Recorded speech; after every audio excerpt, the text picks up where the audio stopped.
I'd like to bring our first speaker for our fireside chat up to the stage to share in this conversation with us. Please welcome Ibrahim Yimer, who is the Vice President, Transportation and Manufacturing for the National Research Council of Canada, and who has been a cornerstone, not only as the co-founding partner of the Canadian Advanced Air Mobility Consortium, but continues to showcase the importance of a partnership between the federal government, the Research and Development Agency, and our not-for-profit structure of CAAM to ensure there's space and exciting work to be done nationwide. So welcome to the stage, Ibrahim. Thank you, JR. Now, let's just look back. We can take a moment here. Almost 2 years ago, we were sitting here together in Vancouver for some of our initial Advanced Air Mobility Roundtable discussions. Could you have ever imagined that not short 2 years later, we've been able to progress and develop a group like this so far? That's a great question. First of all, thank you, JR, for the invitation. It's a real pleasure for me to be here, virtually, of course. And as you said, I still remember my first participation in the second workshop at YVR, I believe, and you know, looking back and looking at some of the audiences who have been, you know, in the current webinar, we've come a long way. 50 plus members. We have touched, you know, not only across Canada, but also internationally. So I think it's fair to say I think CAAM has progressed significantly since we last met in Vancouver at YVR. That's it. And if anything, COVID has presented those opportunities to really lean into the narratives that advanced air mobility can build upon, the future of aviation, having that sustainability aspect, and critically, how do we understand those new connective opportunities, both nationwide and as we look to our partners to the south once our borders open up again. So let's build upon the NRC aspect. The lead role of the National Research Council, Ibrahim, has been fantastic on continuing to showcase how advanced air mobility can play into the next 12 months of the existing projects that the NRC is involved with. Give us some insight on what those projects are progressing at the NRC side and how CAAM has been involved with them. For sure. I think, first of all, we're very proud to be co-founders of CAAM and its national vision to bring stakeholders right across government, industry, and users. And I think that's one unique aspect of CAAM towards this practical realization of zero emission advanced air mobility here in Canada. So people may ask, why NRC? You know, in fact, one of the 3 NRC mandates is supporting business innovation in emerging areas, where we lend our expertise, experience, as well as some of our programs, active programs, towards supporting this activity that CAAM stands for. In this case, you know, advanced air mobility for Canada. I would say, you know, we have several programs that can contribute to CAAM, or that will continue to contribute, I should say, for CAAM. For example, you know, since before the creation of CAAM, we've been running an integrated autonomous air mobility program that actually contributes some nascent technologies in challenging areas, you know, sense and avoid in BVLOS flight, or, you know, applying advanced, I would say, AI-based drone detection technologies in general, or control law development, all towards the use case demonstrations that would I would say CAAM will get involved into the future. Zero emission, you know, zero emission, I think NRC has been also on the forefront in the first biofuel flight back in 2012. So we do have that program also lined up towards zero emission, with, you know, that covers a range of technical areas, from the energy storage all the way to the actual demonstration, you know, from a lower to a higher TRL level.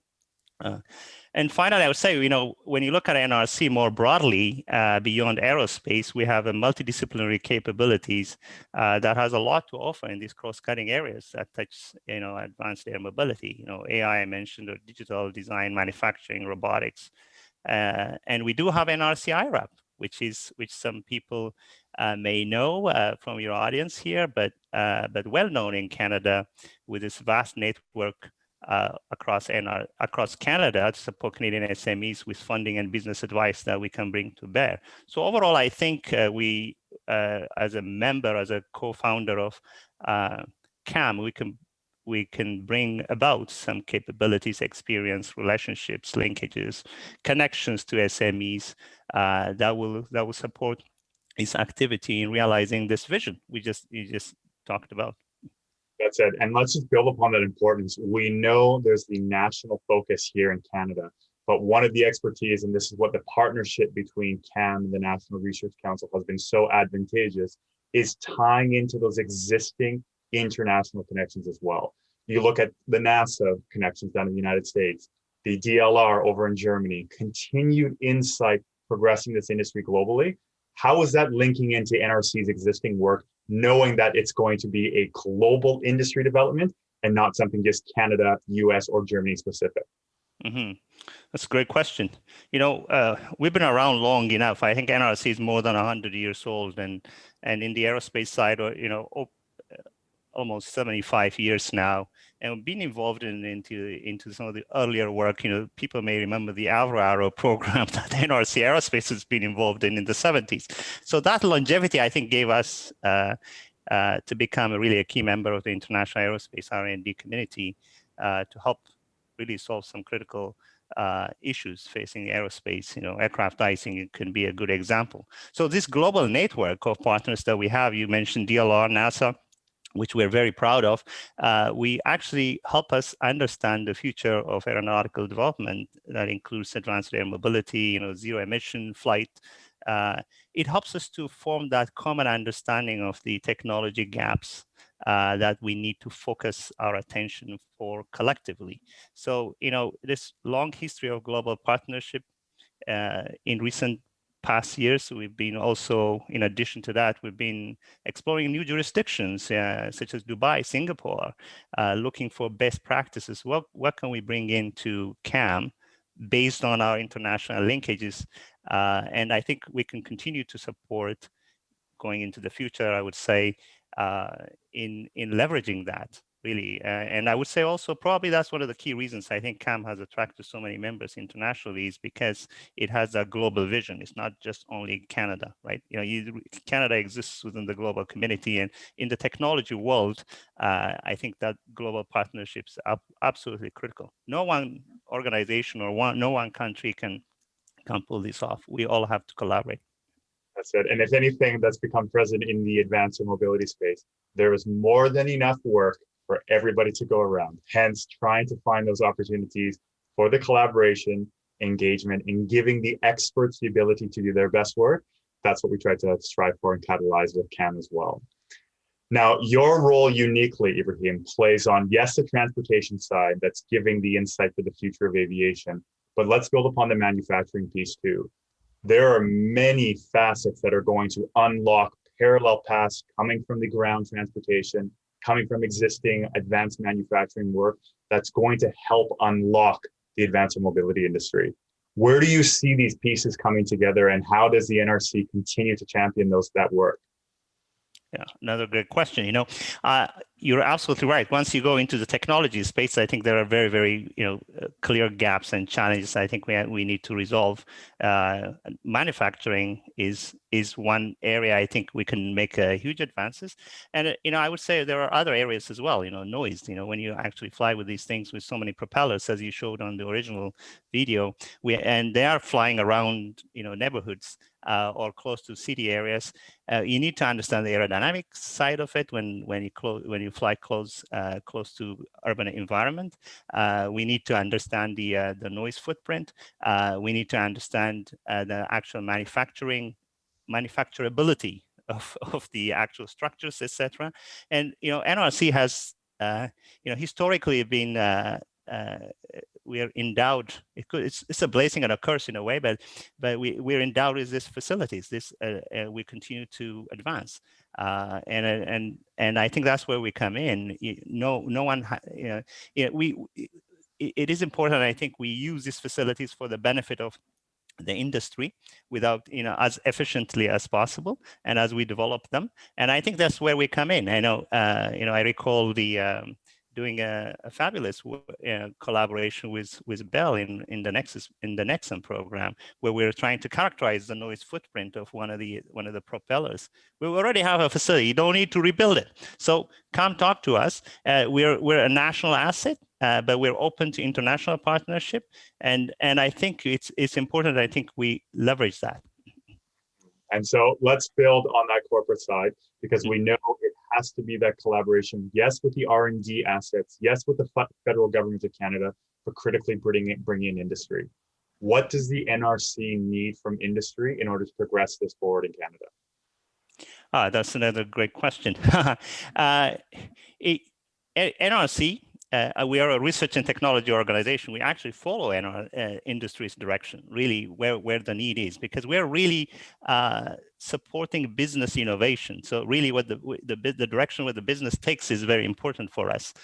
So we contribute to the realization of that. Industry coalitions, so, forums like this are very absolutely essential for us, because we speak with one voice. You speak with one voice in terms of defining the problems, the technical problems, and that gives us sort of an insight as to where are the pinch points where we can apply our high TRL, I would say, or the capabilities to help bridge that challenge to make this a reality. Right? We have various capabilities, as I said, in terms of testing it in a real world environment. But I think we can only do that in partnership with industry. We can't push this forward without them. And that's exactly what we've been putting the emphasis on in the partnership, is how do we leverage the research and development coming out so that there is a tangible revenue generating use case and sustainable business model to support all that work. It's not just the R&D side, there has to be that link together. And that's, I think, what solidifies the partnership. So we've tapped upon the corporate side. Now let's build into, I think, what the audience wants to hear on your personal insights as well. Give us something that you are excited for, looking forward to the next 12 months of advanced air mobility in Canada. Okay, so we're back from COVID. I think things are looking a little bit brighter now than, let's say, a year ago.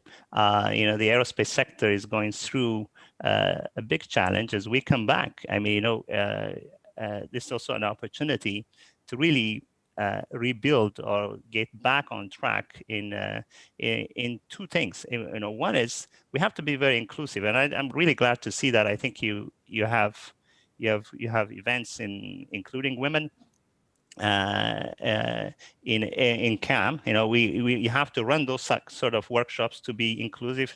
You have to open up our doors. That's very important. And the second more important thing is, whatever we do in the rebuild of the aerospace industry, or in Canada or internationally, I think it has to be greener.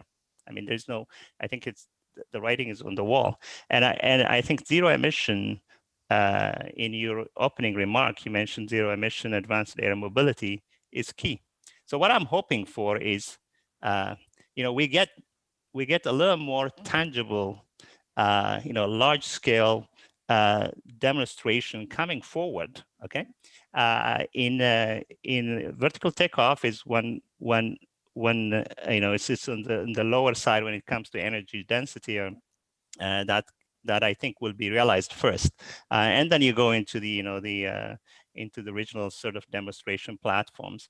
But I'm really looking forward to more zero emission advanced air mobility demonstration that actually we can showcase the business viability of that. We can put sustainable aviation fuels. Technically, we can do that. There's no problem. But can you actually make it in a business sense? Can you actually build a business case to make it a reality? So I'm looking forward to that. In the rebound from COVID, I think there is enough energy, in the communities, enough excitement in the community, and I hope we'll get to that point. That's it. So let's take that as the action point and ask to industry listening here today, moving towards those large demonstrations. We have the support from NRC, we have the support from CAAM, that we will echo that narrative. That is our 12-month frame that we can progress forward. So for those, I just wanted to make sure that for everyone in attendance to connect with the NRC, an incredible LinkedIn profile, on Twitter, and to the incredible business developer advisors across the country, this is your resource. This is an opportunity to connect with the Research and Development Agency here in Canada. Ibrahim, always a pleasure. Thank you so much for the time and insight. And of course, this is one of many conversations that we continue to expand upon with the National Research Council. Thank you very much, JR. Again, as a real pleasure to be here, and thanks for inviting me. And I hope, look forward to even, we met 2 years ago, and maybe in 2 years later, we make even much more advances. That's it. The exponential curve is here. Cheers.